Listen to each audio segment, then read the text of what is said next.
Doctor Babasaheb Ambedkar Bhimrao Ramji Ambedkar यांचा जन्म 14 April 1891 रोजी मध्य प्रदेशातील महू येथे झाला. ते एक भारतीय न्यायशास्त्रज्ञ, अर्थशास्त्रज्ञ, राजकारणी आणि समाजसुधारक होते. त्यांनी भारतीय संविधानाच्या निर्मितीमध्ये महत्त्वाची भूमिका बजावली. थोडक्यात माहिती. 1. पूर्ण नाव भीमराव रामजी आंबेडकर. 2. जन्म 14 एप्रिल 1891 महू, मध्य प्रदेश. 3. मृत्यू 6 डिसेंबर 1956 दिल्ली. 4. वडील रामजी मालोजी सकपाळ. 5. आई भीमाबाई. 6. शिक्षण London School of Economics, Columbia विद्यापीठ. 7.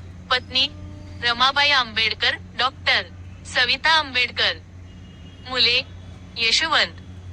महत्त्वाची कामे.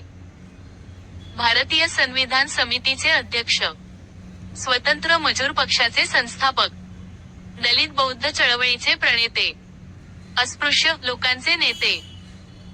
1. उपाधी भारतरत्न 1990. 2.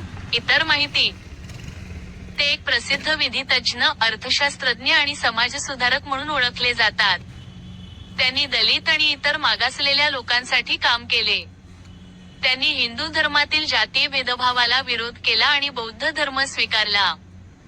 शिका, संघटित व्हा आणि संघर्ष करा हा त्यांचा संदेश प्रसिद्ध आहे. 1. संदर्भ